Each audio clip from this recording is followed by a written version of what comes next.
میرے محترم بھائی اور دوست بزرگوں، اللہ جل شانہ نے ہمیں کامل اور مکمل دین عطا فرمایا،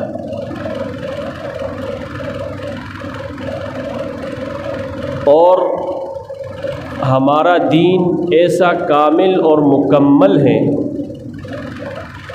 کہ اس دین میں دنیا کے ہر مسئلے کا حل ہے۔ جتنے مسائل وجود میں آتے ہیں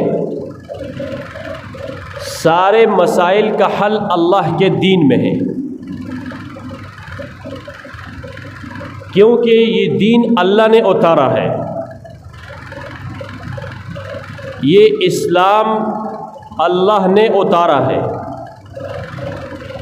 اللہ کی ذات کامل اور مکمل ہے، وہ وحدہ لا شریک لہ ہے، نہ اس کی ذات میں اس کا کوئی شریک ہے، نہ اللہ کی صفات میں اس کا کوئی شریک ہے۔ قل هو اللہ احد، وہ اکیلا ہے۔ اللہ الصمد، بے نیاز ہے، اس کو کسی کی ضرورت نہیں ہے۔ ساری مخلوق اس اللہ کی محتاج ہے، وہ کسی کا محتاج نہیں۔ کسی کا کام اللہ کے بغیر نہیں بن سکتا۔ وہ اللہ ایسا ہے، اس کے کام سب کے بغیر بن سکتے ہیں۔ لم یلد ولم یولد، نہ اس کی اولاد ہے، ولم یولد، نہ وہ کسی کی اولاد ہے، کیونکہ اللہ کی طاقت کامل ہے۔ اولاد کی ضرورت پڑتی ہے کہ میری طاقت بڑھے، میری قوت بڑھے، کیونکہ انسان کے اندر یہ فطرت ہے کہ یہ بچہ ہے، پھر یہ جوان ہوتا ہے، پھر یہ بوڑھا ہو جاتا ہے، پھر اس کی طاقت کم ہو جاتی ہے۔ اولاد کی ضرورت پڑتی ہے، جب میں بوڑھا ہو جاؤں، میری طاقت میں کمی آ جائے تو میری اولاد میری سہارا بن جائے گی۔ اللہ کی ذات کامل اور مکمل، اس کی طاقت کامل اور مکمل، اس کا علم کامل اور مکمل، اس کی قدرت کامل اور مکمل، لہٰذا اللہ کو اولاد کی ضرورت نہیں ہے۔ لم یلد ولم یولد، نہ وہ کسی کی اولاد ہے۔ بچہ ہے، اس کو باپ کی سہارے کی ضرورت ہے، ماں کی سہارے کی ضرورت ہے، بھائی کی سہارے کی ضرورت ہے، لیکن اللہ اس سے پاک ہے۔ وہ وحدہ لا شریک لہ ہے، وہ سبحان ذات ہے، ہر عیب سے پاک ہے، ہر کمی سے پاک ہے، ہر کھوٹ سے پاک ہے۔ سبحان اللہ، اللہ پاک ہے۔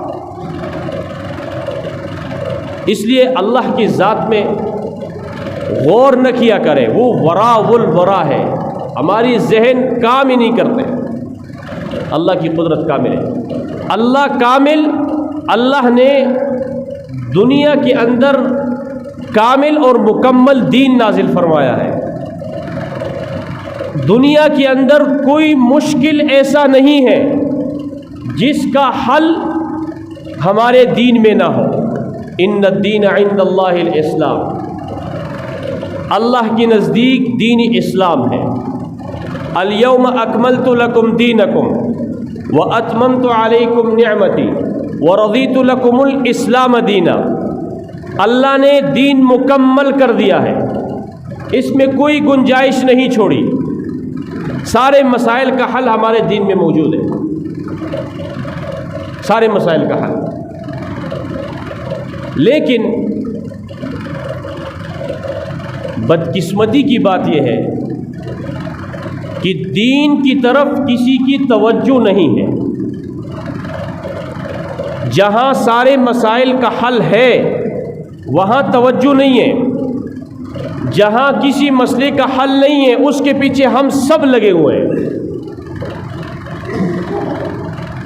دیکھو رسول پاک صلی اللہ علیہ وسلم کے زمانے میں، صحابہ کے زمانے میں آج کل جتنی سہولیات ہیں، آج کل جتنے ٹیکنالوجی ہے، جتنے سائنس نے ترقی کر لی ہے، جتنی چیزیں وجود میں آئی ہیں، یہ اس وقت تھی نہیں تھی۔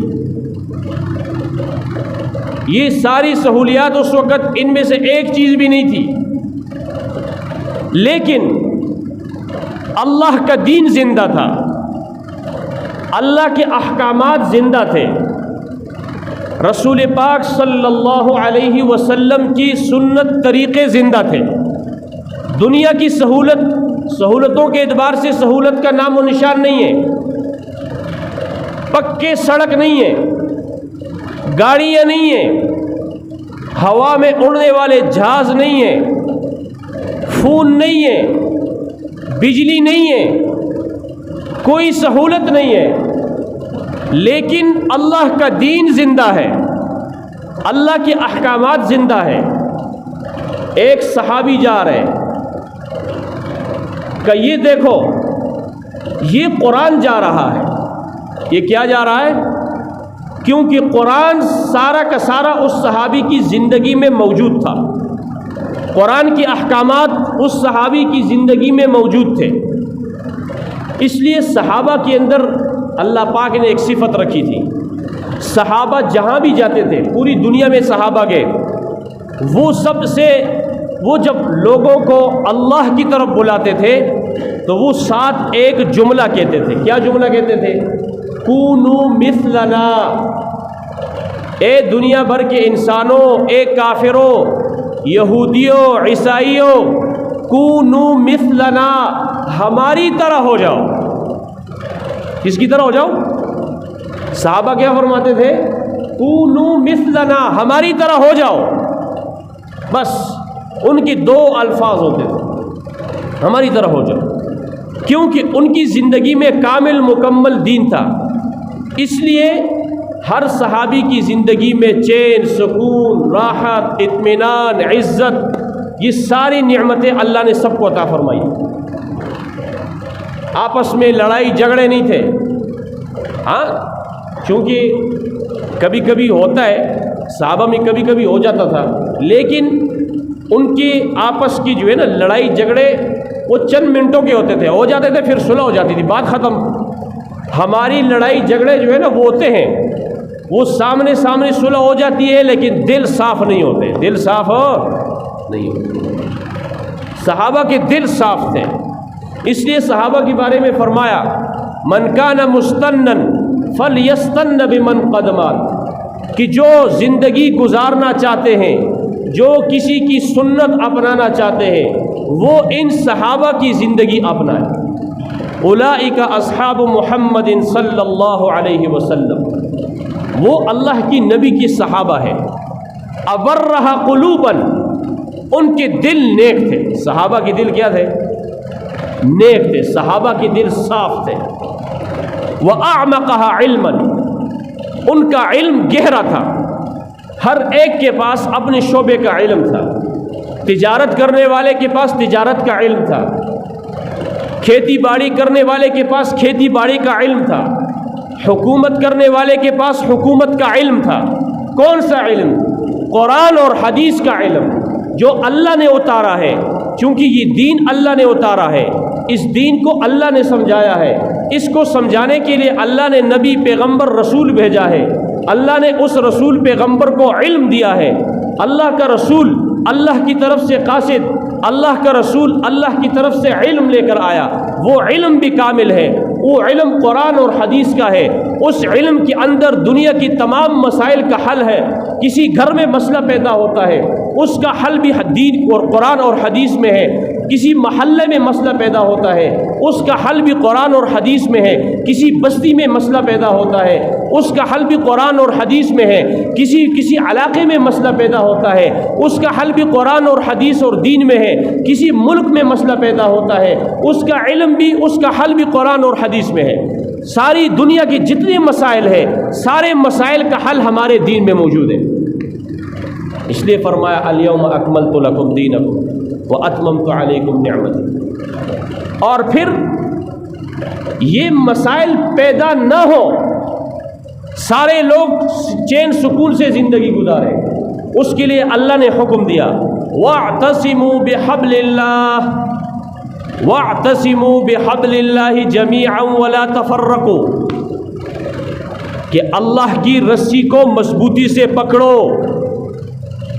ایک رسی پر سارے جمع ہو جاؤ، سارے متفق ہو جاؤ، مسائل ختم ہو جائیں گے.